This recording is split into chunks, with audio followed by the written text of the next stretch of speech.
네, 여러분 안녕하세요. 군뜨입니다. 자, 이번 주제는 너무 먼 미래일 수도 있고, 그리고 지금 현역이신 분들 중에서도 전역을 고민하고 전역을 결심한 분들에게는 꽤 쏠쏠한 정보가 될 수 있는 그런 정보를 가지고 왔는데요. 제가 얼마 전에 올렸던 군뜨가 생각하는 장기 선발, 그러니까 장기 선발을 어떻게 하면 손쉽게 될 수 있을까라는 장기 플랜에 대한 그런 컨텐츠를 지속적으로 만들어 나가겠다고 여러분한테 말씀드린 적이 있었습니다.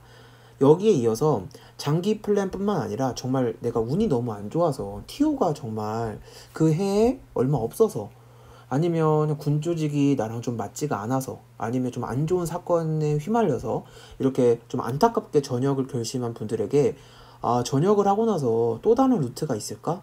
라는 부분을 제시하고 도와드리고 싶어서 이런 컨텐츠를 준비하게 되었습니다. 일단 장기 플랜은 아직 제가 채널을 연 지 1년 정도밖에 안 됐어요. 그래서 이제 제 컨텐츠나 언어 자료에서 공간 능력, 그 다음에 영상을 보고 시험을 본 다음에 합격한 부사관, 장교, 준사관 분들이 이제 1년차, 2년차가 막 되려고 하거든요. 그래서 장기 플랜은 사실 1, 2년 차에게는 업무에 적응하고 노력해야 하는 시기이기 때문에 조금 천천히 기획해 보도록 하겠습니다. 네, 그래서 제가 이번에 준비한 부분은 바로 전역을 하고 뭐 할지, 바로 정말 뭐 먹고 살까라는 부분에 대해서 심도 있게 고민을 해봤어요. 현실적으로요. 저도 전역자로서, 그리고 주변의 선배님들이나 후배들도 많이 전역을 결심을 하였거든요. 그 이후에 어떤 삶과 어떤 노력으로 제2의 삶을 어떻게 보내고 있는지 한번 탐구해보고 알아보도록 하려고 합니다. 일단 제가 이번에 처음 준비한 컨텐츠는 바로 교육 공무직입니다. 전역 후에 과연 뭐 할까? 이 부분에 가장 제가 중요하게 여긴 부분은 바로 직업 안정성이라고 생각이 되는데요. 바로 정규직이죠. 그러니까 일찍 내가 퇴직하고 명예퇴직하고 이런 게 중요한 게 아니라 가늘더라도 길게 갈 수 있는 그런 직업을 선택해야 된다고 생각이 되었습니다. 또한 빠르게 합격을 할 수 있는 그런 직렬을 선택해야 된다는 점을 많이 공감을 했는데요. 공무원 쪽 일을 하고는 싶은데 경쟁이 굉장히 치열하다 보니까 내가 2년, 3년 이렇게 준비하면 될 수 있을까? 빠르게 합격하고 싶은데 1년으로는 절대로 안 될 것 같고, 그래서 내가 어떤 직렬을 선택하는 게 가장 가성비가 좋고 효율이 좋은지 효율성 면에서도 심도 있게 생각을 해봤어요. 가장 적은 노력으로 최대 효율을, 그 다음에 최대 연비를 뿜어낼 수 있는 그런 직렬에 대해서 말이죠. 일단 그래서 처음 준비한 부분 교육공무직입니다. 교육공무직이란 공무원과 살짝 달라요. 공무 두 글자는 똑같은데 뒤에가 좀 다르죠. 공무원은 국가 또는 지방 공무원법이 적용이 되고요. 공무직은 근로기준법이 적용이 됩니다. 공무원은 공무원법에 의해 임용된 정년이 보장된 공공업무를 담당하는 것이라면, 공무직은 기간이 정함이 없는 근로계약을 체결한, 그러니까 무기계약이라고 보시면 될 것 같아요. 군뚜님, 그럼 무기계약이면 일용직 아니에요? 아니에요. 이거는 만 60세까지 정년을 보장받게 되는 그냥 거의 쭉 공무원인 셈이에요. 그래서 공무원은 근로자의 날에 근무를 합니다. 왜냐하면 공무원법에 의해 접촉을 받기 때문에. 하지만 공무직은 출근하지 않습니다. 그러니까 은행 직원 이런 식으로 생각하면 될 것 같아요. 자, 월급이 적은 거 아니냐고요? 아닙니다. 교육공무직의 경우 월급 본봉 이외에 근속수당, 교통보조비, 급식비 등 여러 가지 추가로 붙는 금액이 너무 많아가지고 제가 알기로는 구급 공무원에 준하는 월급을 받게 된다고는 알고 있었는데, 초반에 처음 임용이 돼가지고 들어갈 때는 구급 공무원보다 더 많은 월급을 받는다고 들었어요. 근데 그게 바로 수당 때문인 건데요. 그럼 이제 공무직이 무슨 일을 하는지 이제 일단 먼저 알아볼게요. 일단 교사가 학생들의 수업과 생활 지도에 전념을 할 수 있도록 교원들이 처리하는 교원 행정 업무를 대신 전담에 맡는 근로자라고 생각하시면 쉬울 것 같아요.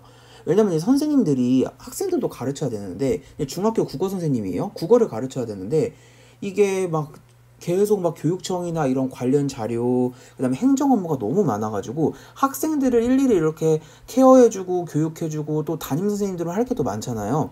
그런 학생들의 그런 교육에만 전담을 하고 싶은데 이런 행정 처리가 너무 많기 때문에 이런 부분을 서포터해주는 그런 부분이 바로 교육공무직 분들이라고 생각하면 될 것 같습니다. 그래서 현재 초중고등학교에 근무하고 있는 교무보조원, 과학실험보조원, 전산보조원 이런 분들이 정말 많으세요. 그래서 이런 부분을 다 통합해서 부르는 명칭이라고 볼 수 있습니다. 자, 그럼 교육공무직은 어떻게 생기게 되었을까요? 바로 제가 좀 전에 조금 얘기를 했었는데, 바로 교사분들의 공문 처리 등 각종 행정 업무에 치여서 학생들 교육에 소홀히 하는 것을 방지하기 위한 취지로 시작이 되었습니다. 교무행정을 전문 인력이 맡아서, 아무래도 전문 인력이 맡다 보면 선생님들도 아무래도 부담이 좀 적어지고 업무 효율성 면에서도 굉장히 제고한다는 관점에서 도입된 제도입니다. 자, 각 시도교육청은 그럼 어떻게 뽑냐면 각각 뽑습니다. 국가직으로 뽑는 게 아니라요. 국가 단위로 뽑는 게 아니라 뭐 경찰이면 경찰, 구급공무원이면 구급공무원 그렇게 뽑는 게 아니라 각 시도교육청에 이렇게 매년 TO가 나오거든요. 그래서 그 시도교육청마다 교육공무원들을 뽑고 있어요. 제가 알기로는 서울시에서는 매년 500여 명 이상 뽑는 걸로 알고 있고요. 그리고 각 지방 시도교육청 합치면 진짜 1000명은 훨씬 넘거든요. 그래서 일단 여러분들은 어떻게 준비하면 합격할 수 있을지 좀 궁금하실 것 같잖아요. 그래서 뽑는 방법과 준비해야 할 과목은 다음 시간에 알려드리도록 하겠습니다.